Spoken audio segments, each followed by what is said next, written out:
देते हैं हम सीधा, और खबरें बताना शुरू कर देते हैं कि अब ये खबर है, अब ये मसाला है, अब ये चीज जान लीजिए। कई अद्भुत लोगों ने करंट अफेयर पढ़ाया इस पर, कई अद्भुत लोगों ने। स्वेज नहर में जहाज अटका, इतना जी भर के करंट अफेयर कि स्वेज नहर के बारे में इतना इतिहास में कभी नहीं पढ़ा होगा जितना। हां, सवाल आएगा यूपीएससी में, सवाल 3 बातें आ सकती है। स्वेज नहर कहां से किसको जोड़ती है, स्वेज नहर के आसपास के देश कौन से हैं, बस इतनी सी बात आएगी। एक लाइन की जानकारी है भाई, वो एक लाइन की। मेरे हिसाब से अगर स्वेज नहर के बारे में कितना भी जानना हुआ तो 10 मिनट से ज्यादा का करंट अफेयर नहीं बनेगा स्वेज नहर पर। 15-15 मिनट, आधे आधे 4-4 वीडियो बनाए हैं।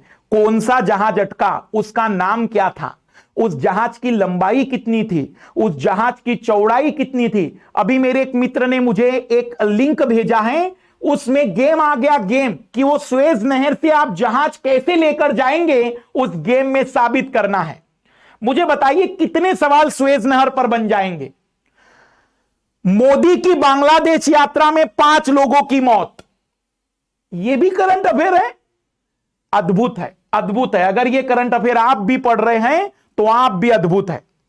क्या तुम्हें लगता है यूपीएससी कहेगी या पीसीएस वाला कहेगा, वनडे वाला कहेगा, एसएससी वाला कहेगा कि उन 5 लोगों के नाम क्या थे? रशीद मलिक, मोहम्मद मलिक, सलमान मलिक, क्या ऐसे कोई नाम पूछने आ रहा है यूपीएससी वाला? जो मोदी की बांग्लादेश यात्रा में 5 लोगों की मौत, कौन सा सवाल बनाएगा? मुझे जरा बता दो ना, इस पूरी जानकारी में सवाल कौन सा बनने वाला है? और लगे हुए और कहेंगे हिंदी माध्यम के विद्यार्थी, बार बार कहेंगे हिंदी माध्यम में सिलेक्शन नहीं होता, क्योंकि हिंदी माध्यम के विद्यार्थी बहुत हार्ड वर्क कर रहे हैं, बहुत मेहनत कर रहे हैं इन चीजों को जानने में।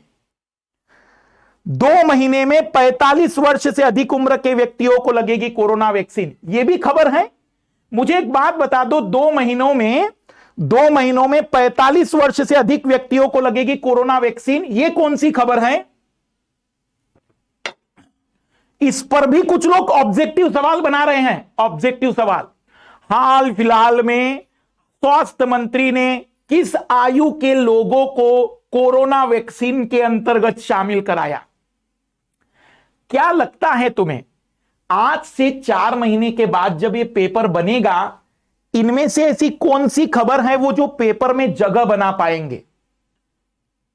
जी भरकर पढ़ा रहे हैं। मैं देखो खुलकर बता दे रहा हूं, खुलकर कह रहा हूं कि न तुम्हें केवल मूर्ख बनाया जा रहा है, बल्कि तुम्हारा समय कंज्यूम करके व्यू के नाम पर तुम्हें छला जा रहा है। एक समय के बाद आप YouTube को भी गाली देंगे, YouTube के मास्टर को भी गाली देंगे, और मुझे भी गाली देंगे, क्योंकि आप कहेंगे सब के सब एक जैसे चोर है सर। सब लोग अपनी अपनी मार्केटिंग करने आते हैं, सब लोग कहेंगे कि हम free of cost, current affair के अलावा फ्री ऑफ कॉस्ट कोई नहीं दे रहा है, सबके सब बेचने में लगे। फिर कई लोग कहेंगे 500 रुपए तो मांग रहा हूं मैं, 1000 रुपए तो मांग रहा हूं। भाई मांग तो रहे हो ना, खुले तौर पर कहो, या तो हमारे जैसा कि भाई हमारी सब्सक्रिप्शन चार्जेस हैं, बाकी तो हम फ्री ऑफ कॉस्ट पढ़ाते ही चल रहे हैं। भारतीय क्रिकेट टीम का कप्तान कौन, विराट कोहली या अजिंक्य रहाणे? यह भी कोई खबर है यूपीएससी के पॉइंट ऑफ व्यू से। और कुछ लोग करंट अफेयर का मतलब क्या सोचते हैं, आइए, कुछ लाल लालियों का यह भी अद्भुत मानसिकता है। करंट अफेयर मतलब फैक्ट। फैक्ट क्या? आरबीआई की स्थापना, अब आरबीआई के गवर्नर पर जानकारी आ गई तो वापिस आ गए। आरबीआई की स्थापना 35 में हुई थी, 37 में कलकत्ता से मुंबई आया था। आरबीआई का राष्ट्रीयकरण 1949 में हुआ था। 5 फैक्ट याद कर लिए, उनको अंदर से लगता है करंट अफेयर याद हो गया।